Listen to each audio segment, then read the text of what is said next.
वस्त्र बनाया।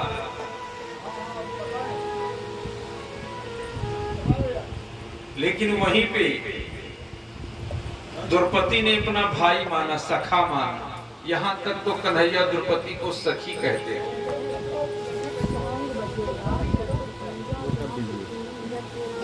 बोलो लक्ष्मी नारायण भगवान। कल नंद बाबा जन्मोत्सव हुआ था। जन्मोत्सव के समय नंद बाबा ने खूब लुटाया और यहाँ तक जो ब्राह्मण जप कर रहे थे, पुत्रेठी यज्ञ कर रहे थे, जब लाला का दर्शन हुआ तो ब्राह्मणों ने कहा बाबा अब क्या दोगे? हमारी आपकी बात तो तय हुई थी कि लाला होगा तब मिलेगा नहीं, केवल चकाचक भंडारा चलेगा। तो भंडारा तो चकाचक बाबा चलता रहा। तो नंद बाबा ने कहा कि ठीक है, जो मैं देता जाऊं वो तुम लेते जाओ। लेने देने में, आदान प्रदान करने में सौदा नहीं होना चाहिए। नंद बाबा ने 7 पहाड़ तिल का बनाया। 7 पहाड़ तिल का। सबसे पहले कहा कि चलो लाला मेरा काला है तो काला वस्त्र दान कर देते हैं। 7 पहाड़ तिल का बनाया और ब्राह्मणों को दान दे दिया। और इतने में पता चला, लेकिन नंद बाबा के यहाँ जो दान पाया वो अपने घर तक नहीं ले जा पाया। बोलो जय श्री राधे। जय श्री राधे। दान की वस्तु कभी संचय नहीं करनी चाहिए। दान लेना अच्छी बात है, लेकिन ध्यान देना और अच्छी बात है। दान लेना तो अच्छी बात है, लेकिन देना और अच्छी बात है। और यदि आपने ले लिया, दिया नहीं किसी को, तो एक बाबा जी अयोध्या में रहते थे, वो कहते थे कि गृहिक दानम 9 दांत। एक अन्न में 9 दांत होते हैं गृहस्थ के दाने में। कैसे कमाया, कैसे लाया, कहां से लाया, कब लाया, क्यों दिया, उसके कई कारण हैं। क्यों लाया, कैसे लाया और क्यों आपको दिया, उसका भी तो कोई कारण होगा। हर जगह क्यों है।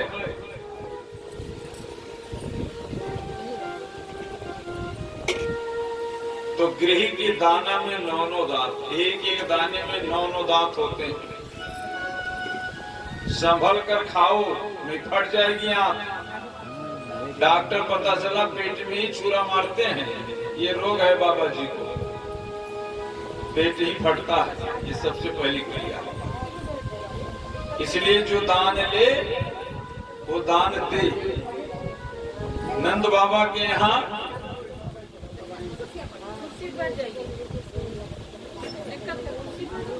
गृह मंत्री को आदेश मिला कि भंडार खाना खोल दिया जाए, दान दिया जाए। सोना चांदी, पन्नी, पोखराज, मणिया, रुपया पैसा जो भी कुछ हो सब दिया जाए। अब वो जो भागवत में लिखा है कि नंद बाबा ने दान किया, वो कलयुग में दिखाई ही नहीं देता। रत्ती और कैरेट के भाव में नहीं मिलता। इस तरह से नंद बाबा ने दान किया। दान लेकर के आने लगे लोग, जाने लगे, आने लगे, जाने लगे अपने घर। चलो बाबा के यहाँ बधाइयाँ लेते हैं, बधाइयाँ देते हैं, कुछ लेते हैं, कुछ देते हैं। बधाइयाँ लेना और बधाइयाँ देना। भगवान के जन्मोत्सव में नंद बाबा के यहाँ मोहल्ले के लोग बधाइयाँ देने, लेने, देने, लेने, लेना देना प्रक्रिया शुरू हो गया। उसी दिन से, जिस दिन से कन्हैया का जन्म हुआ, ये चलता रहा। इधर वसुदेव जी जब उस कन्या को लेकर के और पुनः पहुंचे तो सब दरवाजे अपने आप बंद हो गए, क्योंकि वसुदेव जी के सर पे भगवान की दुस्तर माया सवार होकर के यहाँ से गई। माया की वशीभूत में ये सारा संसार है और ये चक्कर काटता रहता है। जब माया में व्यक्ति फंस जाता है तो निश्चित है उसे जेल हो ही जाता है। बड़े बड़े संतों को देखिए जो रोज पेपर में रहते हैं। बोलो लक्ष्मी नारायण भगवान की जय। अरे नंद बाबा के समय खाली वसुदेव को जेल हुआ था। आजकल तो तमाम संतों को जेल जाना पड़ता है, कौन सी बात है?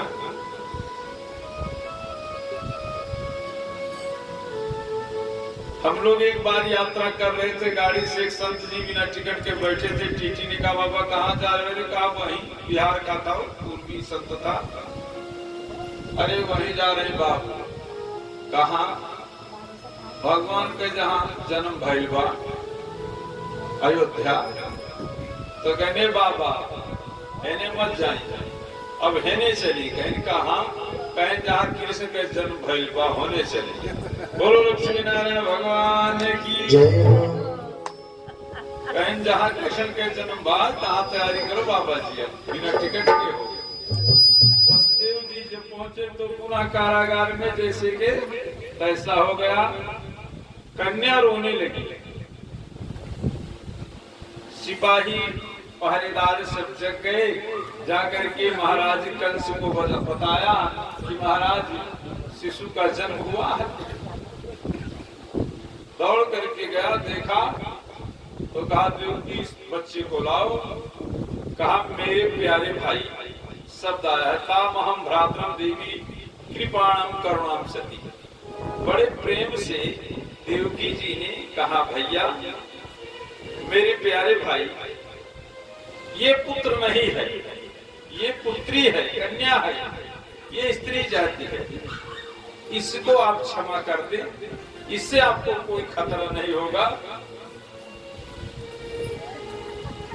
कहा नहीं, ऐसा नहीं हो सकता, क्योंकि नारद जी बता गए हो सकता है। उसने कहा कि पुत्र और पुत्री में कोई भेद थोड़े है। अरे जो काम पुत्र नहीं कर सकता वो पुत्री करती है। और ये भारत देश की बेटी है। ऐसे हमारे भारत भूमि पर लक्ष्मीबाई जैसी वीरांगनाओं का भी जन्म हुआ है। दुर्गा लक्ष्मीबाई, मीराबाई, ऐसी देवियों का जन्म हुआ है। तो इससे तो और खतरा हो सकता है। कन्या को लिया आकाश में फेंक दिया, क्योंकि पहाड़ की चट्टान पर वो फेंकता था कि गिरने के बाद वो शिशु एक ही बार में गोविंदाय नमः। जो ही ऊपर फेंका, योग माया चतुर्भुज रूप में प्रकट हो गई। बोलो दुर्गा मैया की जय हो। काय दुष्ट पापी, तेरा माल मर्दन करने वाला पैदा हो चुका है। अब तुझे कोई नहीं बचा सकता है। इतना कह करके योग माया अंतर ध्यान हो गई। कंस घबरा गया। जो सत्य बोलते हैं, सत्य रहते हैं, उन्हें डर तो नहीं लगता। लेकिन जो चोर होते हैं वो हमेशा सशंकित भावना में, उसका शंका और बढ़ गया। भगवान कृष्ण ने योग माया से कहा देवी तुमने मेरी सहायता की है, मैं तुम्हें वरदान देता हूँ कि तुम ही कलयुग में घर घर पूजी जाओ। आने वाले समय में तुम्हारा घर घर में पूजा होगा। वही माँ भगवती की पूजा आज नवरात्र में घर घर होने लगी।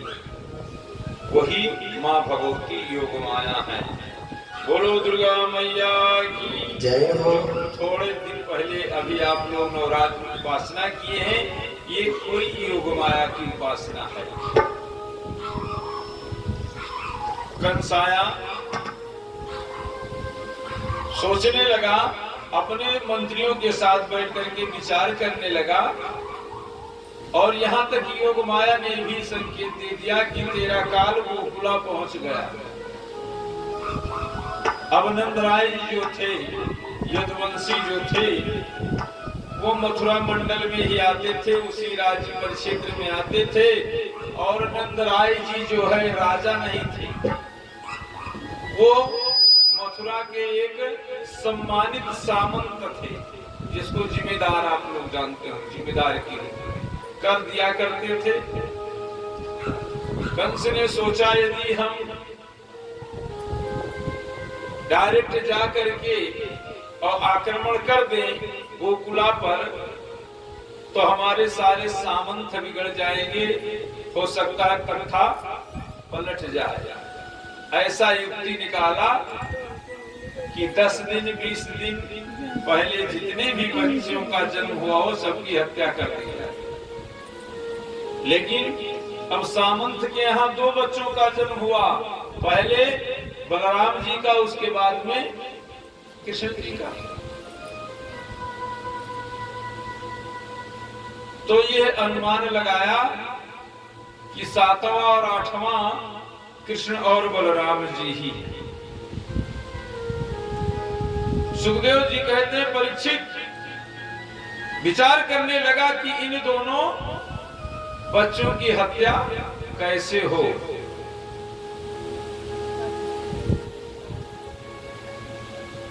इधर नंद बाबा 5 दिन 6 दिन के कन्हैया हो। जब ये 6 दिन के हो गए, नंद बाबा ने सोचा कि काफी समय हुआ, कर नहीं पहुंचाया गया मथुरा। सुखदेव जी कहते हैं परीक्षित नंद बाबा ने कर पहुंचाने की तैयारी की और अपने छकड़े पर लादा, जो कंस को देना था, लेकर के मथुरा की तरफ प्रस्थान करने लगे। और कुछ विशेष ग्वाल बालों से कहा कि घर की, नगर की और विशेष करके लल्ला की तुम लोग देख रेख रखना, रक्षा करना। ग्वाल बालों ने कहा रे नंदराय जी आप जाइए, हम हैं, कोई दिक्कत नहीं होगी। उधर कंस ने विचार किया, इतने में पूतना नाम की एक राक्षस पहुंच गई जो कंस की विशेष सेवा की थी बचपन में। उसने कहा महाराज यदि आज्ञा हो तो कोई योजना बनाने की आवश्यकता नहीं, हम अकेले चुटकी बजा के काम करके आते हैं। कहा कैसे? कहा महाराज मेरे ऊपर छोड़ दीजिए, आप विश्वास रखिए। कहा तो ठीक है जाओ। वो अपना भेष बनाया और नंद बाबा के दरबार में पहुंच गई। यहाँ तक कि यशोदा मैया, रोहिणी मैया कुछ गृह कार्य में लगी थी और वो देवी पुराण में आया है कि ब्राह्मणी का रूप धारण करके उसने नंदरानी के कक्ष में प्रवेश किया, क्योंकि ब्राह्मण को कहीं आने जाने के लिए आवश्यकता नहीं पड़ती।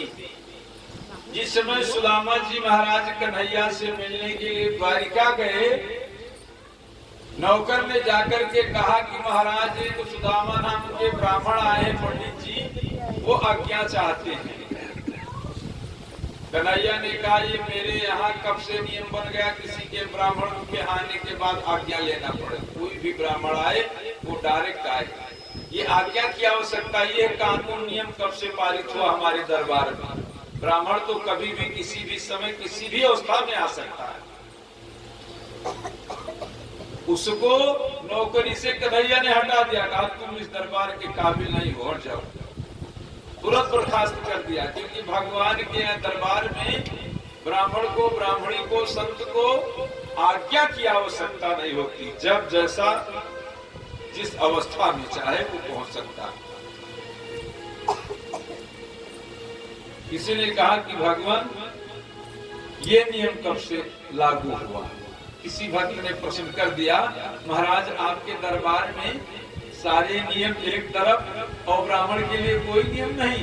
कहा महाराज एक बार धोखा खा चुका हूं।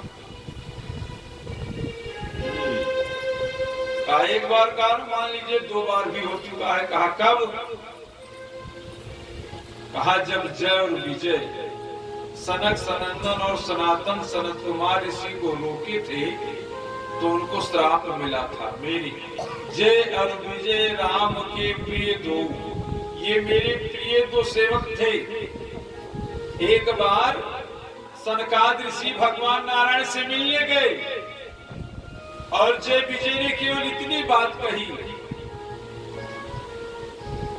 कि महाराज कहां से पधारे, इतनी ही बात कही, जय विजय ने श्राप दे दिया, वो निशाचर जाए तब 3 जन्म तक वो निशाचर हुए। दूसरी बार हमने ब्राह्मण का दौड़ करके सम्मान नहीं किया, तो ब्राह्मण पंडित जी पहुंचते ही मेरे हृदय पर अपने वज्र से पैर से वज्राघात किया, जो आज भी ये चिन्ह बना है। इसका दर्द आज भी झेल रहा हूं। कन्हैया ने कहा, अब से मेरे दरबार में यदि ब्राह्मण पधारता है तो दौड़ करके मिलना पड़ता है। इसीलिए परमात्मा कन्हैया से दौड़ करके मिले थे, आदेश की जरूरत नहीं होती। ये नहीं कहा पंडित जी को लेकर के आओ। कन्हैया जी सुने की सुदामा पधारे हैं, दौड़ते हुए कन्हैया जाकर के हृदय से लगाते हैं कि कहीं ऐसा न हो कि जीवन में फिर चूक हो जाए। बोलो लक्ष्मी नारायण भगवान की जय। क्योंकि भगवान स्वयं कहा है अपने मुखारविंद से कि विप्र प्रसादात धरणी धरोहम, विप्र प्रसादात धरणी धरोहम। ये ब्राह्मण का आशीर्वाद है कि मेरे शेष जी अपने सर पे पूरा धरती का भार धारण किया, और शेष सैया पर मेरा निवास है। ब्राह्मण का आशीर्वाद। विप्र प्रसादात कमलावरोहम, ये ब्राह्मण का आशीर्वाद है कि लक्ष्मी जैसे पत्नी मुझे मिली। विप्र प्रसादात अजिताजितोहम, ये ब्राह्मण का आशीर्वाद है कि मैं अजय हूं इस संसार में। विप्र प्रसादात मम राम नामम, किसी ब्राह्मण ने मेरा नाम संस्कार किया है, जो पूरी दुनिया मेरा भजन करती है, मुझे भगवान मानती है, ये ब्राह्मण का आशीर्वाद है। बोलो लक्ष्मी नारायण भगवान की जय हो। तो सोचा कि हम उतना ने सोचा ब्राह्मणी का रूप धारण करके हम जाए तो मुझे कोई रोकेगा नहीं। पहुंच गई,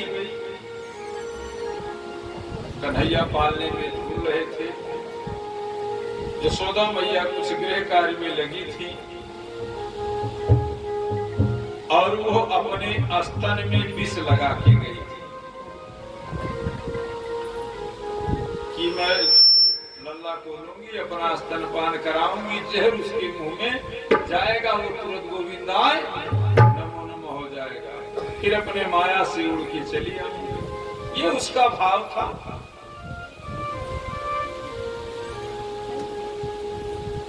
जब वो नंद बाबा के आंगन में पहुंची तो यशोदा मैया ने देखा कि कोई मेहमान आया है। कहा बहन बैठ, मैं तेरे लिए कुछ खाने पीने की व्यवस्था करती हूँ। कहा ठीक है यशोदा, मेरे खाने पीने की व्यवस्था करो, मैं तो लल्ला का मुखड़ा देखने आई हूँ। लल्ला सो रहा है, लल्ला सोचने लगा वो कौन आया है, इतना प्रेमी भक्त हमारा। जब यशोदा वहां से हटती है तो लल्ला को ये अपने गोदी में उठा लेती है। उठाने के बाद में कन्हैया ने अपनी आंखें बंद कर दी। बच्चे होते नहीं, माताएं जब गोद में उठाती हैं तो जगे हुए बच्चे भी अपना आंख बंद कर लेते हैं कि बस हो गया। लेकिन जब मैया बच्चे को बेड पे लेटाती है, बिस्तर पर छोड़ती है, तो आंख खोल देता है कि मैं जग रहा हूं। कौतुक करते हैं बच्चे, हर बच्चे करते हैं, क्योंकि बच्चे जो हैं वही भगवान के स्वरूप है। गोस्वामी जी ने कहा कि बंदहु बाल रूप सोई राम, सब विधि सुलभ जपत जिस नाम। बंदहु बाल रूप सोई राम, श्री राम जय राम जय राम, श्री राम जय राम जय राम, श्री राम जय राम जय जय राम, श्री राम जय राम जय जय राम, श्री राम जय राम जय जय राम।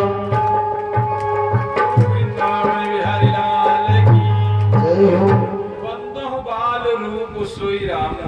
हर बालक हर शिशु भगवान का रूप होता है।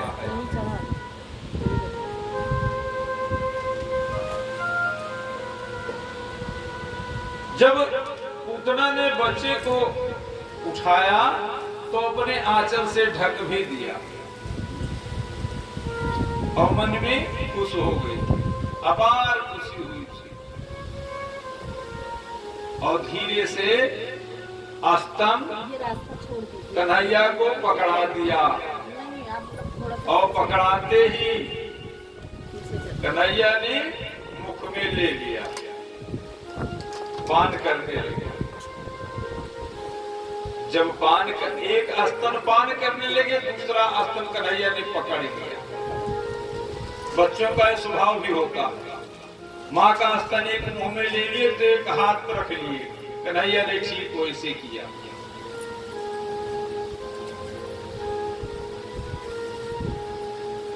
जब ये खींचने लगे तो उसके प्राण पखेरु उड़ने लगे, लगा कि कोई शरीर का मेन नस खींच रहा है।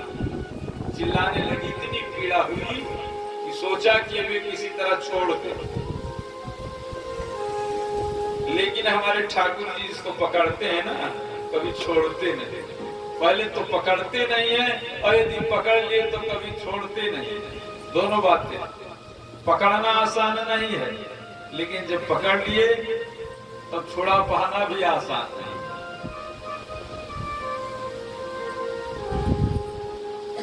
अब वो लेकर के योग माया से और उड़ गई। जितना तेज वो उड़ रही है उतना तेज कन्हैया खींच रहे। लेकिन जब स्तन पान किए तो अपना नेत्र बंद कर दिए। जो ही पूतना सामने आई अपना नेत्र कन्हैया ने बंद कर लिया। श्रीधर स्वामी जी अपनी टीका में लिखते हैं कि कन्हैया ने क्यों नेत्र बंद कर लिया, क्योंकि पूतना जो है अविद्या है। सामने जब ईश्वर के अविद्या पहुंचे और ईश्वर का साक्षात्कार हो जाए तो आगे की लीला कैसे होगी, इसलिए कन्हैया ने अपना नेत्र बंद कर लिया। क्योंकि पूतना बालघातिनी, पूतना विद्या है, कन्हैया परमात्मा है, तो आगे की लीला नहीं हो पाएगी, इसलिए कन्हैया ने अपना नेत्र बंद कर दिया। लेकिन एक संत और हैं वृंदावन में, उन्होंने अपनी टीका में लिखा कि नहीं, कन्हैया इसलिए अपना नेत्र बंद करते हैं। कन्हैया कहते हैं कि वैसे सामान्य पुरुष या सामान्य व्यक्ति मेरे सामने आ ही नहीं सकता और पढ़ ही नहीं सकता। इसके किस जन्म की पुण्य है जो ये मेरे सामने आई। कन्हैया नेत्र बंद करके देख रहे थे कि किस जन्म के पुण्य है। तो किस जन्म के पुण्य थे? जब भगवान वामन रूप धारण करके बलि के यहाँ गए थे तो ये बलि की पुत्री रत्नमाला है, इस जन्म में पूतना बन के आई है। वहां उसके मन में ये भाव आया था कि काश मेरा बालक इतना सुंदर होता, मातृभाव आया तो मैं अपना इसे स्तनपान कराती, मुझे कितना सुख मिलता, आनंद आता। तो कन्हैया ने उसी समय कहा था तथास्तु, तेरी मनोकामना पूरी होगी। लेकिन जब बलि को वामन ने छल लिया तब उसके मन में आया कि यदि ये मेरा ही बालक होता, यदि इतना कपटी होता तो मैं इसे विष पिला देती। तो कन्हैया ने कहा तथास्तु, तेरी ये भी कामना पूरी हो जाएगा। तो पूतना महाराज बलि की पुत्री रत्नमाला है, जो स्तनपान कराए वही माँ है और जो जहर पान करा दे वही पूतना है। बोलो लक्ष्मी नारायण भगवान की जय। किसी और संत ने तो कथा कहेंगे विस्तार। आप जब तक कथा में भाव नहीं बताएंगे तो कथा इसमें आनंद नहीं है। भजन इसमें तो सब कलाकार ही कलाकार। ये लखनऊ है, लखनऊ में है, आप मुस्कुराइए। लोग बोलते हैं ना लखनऊ में है मुस्कुराइए। कथा कहने हैं या कथा की प्रधानता है। गाना बजाना तो ठीक है, लेकिन कथा की प्रधानता है। दूसरे संत कहते हैं कि कन्हैया ने इसलिए अपना नेत्र नहीं बंद किया महाराज। कहा किस लिए बंद किया? कहा कन्हैया सोच रहे थे कि वृंदावन चलते हैं, गोकुला बरसाने चलते हैं, तो वहां अहीर की बस्तियों में पहुंचते हैं, दूध दही माखन मिश्री खाएंगे, यहाँ तो जन्म लेते ही विषपान करना पड़ रहा। अब विष खाने के हम अभ्यस्त हैं नहीं, तो अपने आराध्य भगवान भोलेनाथ को याद कर रहे थे कि हे भोलेनाथ चले आओ मेरी रक्षा करो और मेरे कंठ में आसन लेकर के इस विष को पी जाओ। गोस्वामी तुलसीदास जी भी उस सभा में पहुंच गए। कहा नहीं, कन्हैया की ये भाव न नहीं थी, ये अपना भाव है, भाव बता रहे हैं हर समय। कन्हैया अपना नेत्र क्यों बंद किए? गोस्वामी तुलसीदास जी लिखते हैं रामचरितमानस कि सन्मुख होई जीव मोय जबहि, जन्म कोटि अघनासै तबहि। जब हजारों जन्म के पाप नष्ट हो जाते हैं, जब परमात्मा के सामने व्यक्ति पहुंचता है, और जब उसके हजारों कोटि करोड़ों जन्म के पाप नष्ट हो गए, तो परमात्मा उसे मारेगा कैसे, मुक्त कैसे करेगा? इसलिए अपना नेत्र कन्हैया ने बंद कर लिया कि मेरी दृष्टि अविद्या पर न पड़े और इसे मुक्ति मिल जाए। बोलो लक्ष्मी नारायण भगवान की जय हो। कन्हैया नेत्र बंद करके, वैसे इसमें भागवतकार ने 27 कारण इस तरह से लिखा कि कन्हैया अपना नेत्र क्यों बंद करेंगे।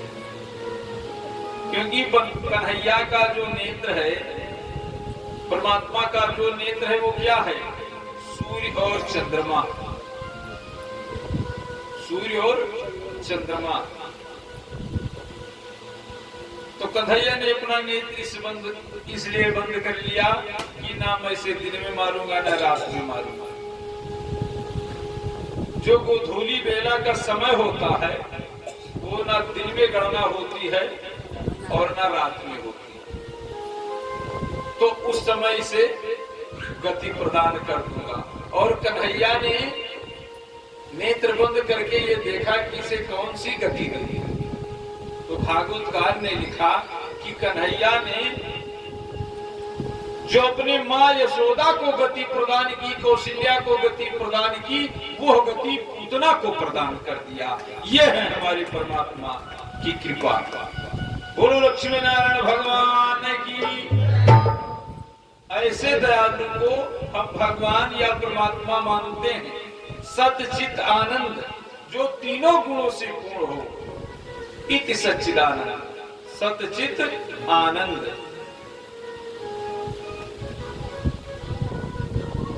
पूतना चिल्लाई, कुछ दूर तक आकाश मार्ग में उड़ करके गई, और वहां से जब वो वास्तविक रूप में आई, तो भागवतकार लिखते हैं कि 20 किलोमीटर में उसका शरीर लंबा हुआ। इतना विशालकाय पूतना थी। धड़ाम की आवाज हुई जब पूतना आकाश मार्ग से गिरी। ग्वाल बालों के लिए कुशल ये हुआ कि नगर से बाहर हो चुकी थी, नहीं पूरा नगर समाप्त हो जाता।